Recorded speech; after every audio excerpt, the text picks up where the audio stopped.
never do shit, cause they know that's the reason they gon' end up on the news clip. Audemars on my wrist, bust down. We popping bottles like I scored a winning touchdown. Qu'est-ce qu'on vient de voir, les gars? À quoi on vient d'assister? Encore une fois, un match contre le Celta Vigo qui est plein de rebondissements. Ça me rappelle exactement, à 100%, ça me rappelle le match au Montjuic encore l'année dernière face au Celta avec la remontée qu'on a fait de 2-0 à 3-2. Là, c'est de 3-1 à 4-3. Et j'ai oublié même de faire l'intro dans l'engouement et tout. Yo la famille, je vous reçois de la bienvenue sur ma chaîne Briche FCB, les gars. On se retrouve pour le débrief de la victoire, oui, je dis bien la victoire, arrachée à la 97e minute par le Barça face au Celta Vigo, 4-3. On va débriefer tout ça ensemble, les gars. C'est vrai que les émotions prennent le dessus un peu sur l'analyse, mais il y a beaucoup de choses à pointer, des mauvaises choses aussi qui sont peut-être un peu overshadowed par la victoire. On va retenir la victoire, ça c'est sûr, parce que c'est un très grand pas vers le championnat. Je pense que avec le fait que le Real affronte Bilbao demain, au moment où j'enregistre, ils n'ont pas encore joué, donc on ne sait pas. Je pense que si le Real perd son match de demain, ce qui est possible avec, au vu de l'absence de Kylian Mbappé et la forme un peu du Real, ils viennent de se faire sortir de Ligue des Champions et tout. S'ils perdent ce match demain face à Bilbao, potentiellement que la Liga est pliée, parce que on reviendra à 7 points d'avance avec la manière aussi. En tout cas, les gars, on va aborder ce match chronologiquement et aussi les points positifs et négatifs. Bien que vraiment la victoire, on va focuser sur la victoire et le grand pas qu'on fait vers le championnat, vers ce trophée de Liga, mais on va d'abord aussi aborder les points négatifs de ce match, les choses qu'on a moins bien vues. En premier lieu, les gars, je tiens à dire que je pense que la première mi-temps, bon, elle était pas mal. En vrai, c'était un peu... On a abordé ce match un peu avec de l'aisance. On contrôlait très bien cette partie. On a même ouvert le score avec un superbe but de Ferran Torres, je viens de le mentionner. Le tiburon, le shark qui a montré les dents aujourd'hui, il a senti l'odeur du sang.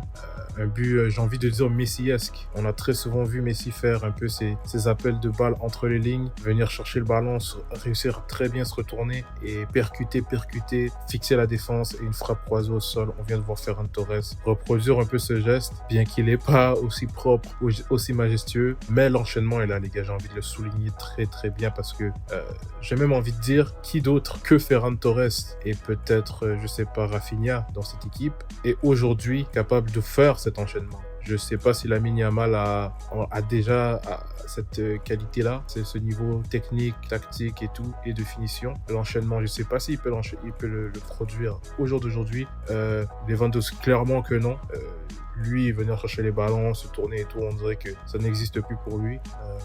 Et oui, Rafinha, je pense que vraiment, il n'y a que Ferran Torres et Rafinha qui peuvent faire ça aujourd'hui dans le club. Donc, c'est vraiment à souligner. Ensuite, on prend l'égalisation directement, les gars, et ça nous permet de parler du premier point négatif et qui est même le seul. C'est, les gars, attention au piège du hors-jeu, là. Parce que on est tous conscients que le piège du hors-jeu, ça nécessite un niveau de concentration, de coordination, de symbiose extrêmement élevé envers toute la ligne de la défense. Les 4 joueurs doivent être synchronisés au max. Et là, les gars, j'ai envie de dire les 3 buts qu'on prend, c'est 3 erreurs de la défense d'une manière ou d'une autre. D'abord, il y a l'égalisation de Borja Iglesias. D'abord, c'est lui qui met les 3 buts.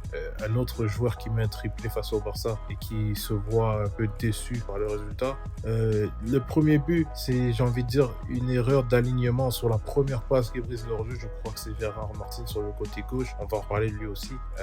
Ensuite, certes, Borja Iglesias, il était hors jeu sur le premier long ballon. Il se réoriente parfaitement comme un attaquant doit le faire. Il bat le hors jeu, il est derrière le ballon, mais devant toute la défense. Donc c'est à son avantage. Chesney sur la sortie, je pense que en hésitant une demi-seconde, ça lui coûte sa sortie. Parce que sa sortie, il est vraiment à un cheveu de réussir à dévier le ballon. Mais sa petite hésitation et son pas de retard sur son explosion pour venir sortir, c'est ce qui lui coûte un peu cette sortie. Donc on est à 1-1 directement après qu'on ait marqué, il nous égalise. Pas vous mentir, sur cette action, j'ai tout de suite un peu pensé au scénario face au Betis. Je me suis dit, de la même manière, au dernier match de Liga, l'avant-dernier match de Liga, pardon, on ouvre le score de manière assez aisée, assez tôt, et on nous égalise tout de suite, et le match va tenir comme ça tout le match. On s'est rendu jusqu'à la mi-temps avec ce 1-1, avec une physionomie de match assez, j'ai envie de dire, lente, et le Barça qui était pas en gestion, mais qui n'y allait pas à fond. C'est comme si on avait la conscience qu'éventuellement on va réussir à mettre le deuxième but. On prenait un peu ce match comme une formalité, qu'on va aller gagner, il faut pas trop se dépenser, déjà qu'on a fait tourner et tout. Au final, on arrive à la mi-temps et en deuxième mi-temps, même pas 10 minutes dans le match ou 5 minutes dans le match, je crois que c'est à la 50 quelquième minute, il y a cette erreur de la défense qui se produit encore. Un long dégagement du gardien Gaïta et Frenkie de Jong qui normalement arrive à la réception, mais il se rate et puis bon, il n'y avait pas hors-jeu parce qu'au long départ du dégagement, il est pas hors-jeu. C'est Frenkie de Jong qui fait vraiment cette erreur il met vraiment juste mal son pied. Ça envoie Borja Iglesias en échappée. Un cadeau pour le Celta et il finit une très très belle finition pour j'ai envie de dire. Une très très belle frappe croisée, limpide. J'ai envie de dire inarrêtable, sauf si Chesney avait anticipé 2-1 pour le Celta. Et là, c'est vraiment ce point que je veux dire encore, c'est la concentration derrière. Un ballon comme ça, oui flottant, oui ballon et qui rebondit et tout, ça peut pas passer. On peut pas faire une erreur de pied comme ça. C'est un peu une faute professionnelle de Frenkie de Jong, je trouve, mais aussi une faute de toute la défense qui n'est pas prête à réagir, qui se dit que ouais, ça va. Mais c'est vrai que normalement, oui, ça va. Et il doit pas faire cette erreur, mais le temps de réaction n'est pas là. Donc là, on se retrouve à 2-1, mais on a encore le temps. On se dit que ça va et tout. Donc on a senti que le Barça commençait à pousser. On n'avait pas encore fait les changements parce que c'était pas encore alarmant. Mais la suite, les gars, ça c'est inacceptable. À 2-1, certes on est à 2-1 et on pousse pour marquer. Mais on sait que c'est pas l'Atlético devant. C'est pas une équipe qui met le méga bus devant. C'est une équipe qui joue le Celta. Et lorsqu'on est comme ça, on ne peut pas être... Les deux défenseurs centraux plus haut que l'attaquant adverse. Vous voyez ce que je veux dire, ce qui s'est passé sur le troisième but. L'attaquant adverse qui est avant la ligne du milieu de terrain, mais nos défenseurs sont plus haut que lui encore, donc il est seul et il n'y a aucun hors-jeu. Dès que le Celta récupère ce ballon, il lui balance une contre-attaque inattendue du Celta face au Barça. Inigo Martinez même qui a pété un plomb et qui s'est demandé, qui a commencé à lever la main en courant, en mode il y a hors-jeu, mais on a tous vu qu'il est parti avant la ligne du milieu et ça c'est inacceptable. Inacceptable les gars qu'on ait eu cette bulle d'air défensive par rapport au marquage. Même si on est en train d'aller chercher le but, même si on est en train de tirer de l'arrière, il reste 30 minutes, on n'est pas dans nos derniers retranchements où c'est tout pour l'attaque et qu'on réfléchit plus derrière. Il aurait fallu qu'au moins un joueur ou que la défense reste à la ligne médiane et qu'on gère un peu cet attaquant qui était derrière. Là, on est à 3-1, les gars. 3-1, je pense à la 60e minute et là, c'est le calvaire. Il y a deux options à partir de ce moment-là, c'est soit le Barça s'effondre, soit on est témoin d'une énième remontada du Barça de Flick, j'ai envie de dire, d'une énième retournement de situation que cette équipe, ce groupe nous a montré qu'ils sont tous capables de faire à tout moment et à tout scénario. Et lorsque ça s'est produit, c'est-à-dire à la 60e minute, on est à 3-1, les changements, Flick fait les changements attendus, sans vous mentir. Lamine Yamal et Dani Olmo qui rentrent et directement on voit le public qui lève aussi les joueurs qui se sont un peu transcendés, qui ont activé le mode on va aller gagner ce match. Et honnêtement, moi, pendant quelques instants, je me disais, avec comment je vois, avec Lewandowski devant et tout, je suis pas sûr qu'on va aller chercher ce match nul. Je pense que on fait face à une défaite ici. Et au moment où je me suis dit ça, on a eu le but de Dani Olmo. Et ça, dès qu'il y a eu ça, je me suis dit, bon, je retire toutes mes paroles. Je pense qu'on va aller gagner ce match. La manière que j'ai vu les joueurs réagir et la manière que le jeu a changé dès qu'il y a eu ce but, dès que Olmo a marqué, c'était acté dans ma tête que le Barça allait gagner ce match. Ensuite, je vais pas vous le cacher, le but de Rafinha, j'ai même pas pu le voir. Je suis honnêtement allé chercher quelque chose très rapidement dans mon placard et ma télévision était hors de mon champ de vision. Je suis revenu et j'étais face au ralenti du but et je vois 3-3 à l'écran. Je me dis, vas-y, on l'a fait. Il reste encore 25-30 minutes pour aller gagner. Je pense même qu'on va gagner 5-3 et tout. Et là, on a vu un Barça un Celta qui met le méga bus, qui cherche à vraiment sécuriser son résultat parce qu'ils étaient à 20 minutes de peut-être perdre. Et là, les gars, moi, je vais vraiment souligner maintenant les pénaltys qu'on a reçus. Je tiens à souligner 100% l'intelligence de Dani Olmo. Vous réalisez pas l'intelligence que ça prend pour aller chercher cette faute. Parce que Dani Olmo, oui, certes, il est dans une position où il sait qu'il va venir se faire taper. Il attend qu'on le tape. Mais vous savez très bien que les charges dans le dos, surtout dans cet angle de la surface, défense, ça se siffle très difficilement. Donc lui, il protège son ballon avec son pied et cherche le contact. C'est très intelligent de sa part.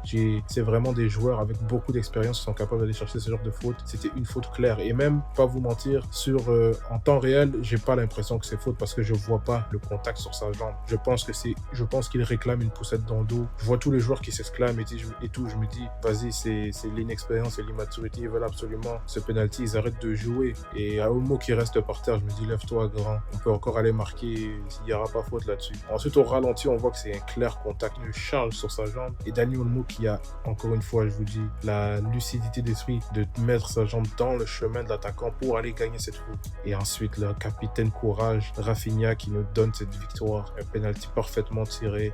J'ai envie de dire, c'est avec ce genre de match, ce genre de scénario, ce genre de match, ce genre d'envie et de victoire arrachée qu'on va chercher des trophées, les gars. On l'a souvent dit cette saison parce qu'on a souvent fait des remontées où on change un peu le cours du match. Mais celui-ci, dans le contexte, avec les matchs à midi, 16h, on connaît. On jouait avant le Real cette fin de semaine, avec le Classico qui s'en vient. L'élimination du Real en Ligue des Champions, c'était un match pivot, surtout que le Real joue Bilbao demain.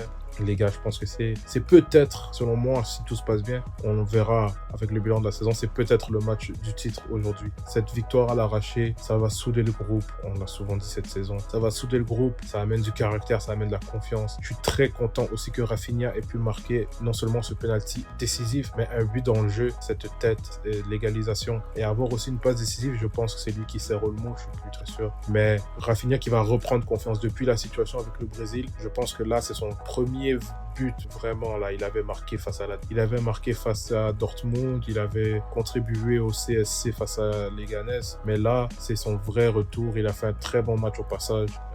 Je pense qu'il va reprendre confiance pour cette dernière ligne droite et vraiment, il est de retour sur son compteur.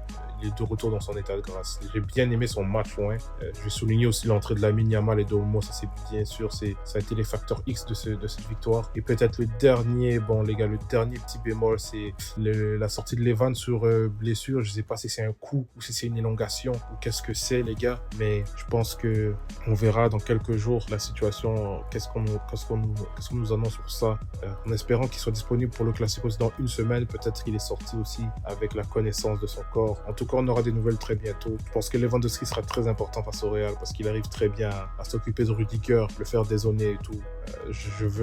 Même avec toutes les critiques qu'on lui met, je pense qu'on a besoin de lui pour le Classico. Il est aussi capable de planter des buts. En espérant que Lewandowski est vraiment sorti par précaution, parce que là on va jouer mardi. Je pense qu'il jouera pas, mais il faut qu'il soit là face au Classico, en Copa del Rey, les gars. En finale, c'est la semaine prochaine, ça arrive très vite. On va préparer ça ensemble. Ça me permet de transiter vers la conclusion, les gars. On va préparer cette semaine. C'est la dernière ligne droite, comme je le dis souvent. On a le Classico qui s'en vient mardi, Mallorca, qu'on doit aller chercher. Et je vous souhaite, les gars, une bonne fin de soirée. Suivez-moi sur les réseaux sociaux. Ils sont tous affichés à l'écran, les gars. Et je vous dis à très vite. Et comme on le sait tous. Visca el Barça! Visca Catalunya! Visca el Barça, sempre. Visca el Barça i visca Catalunya!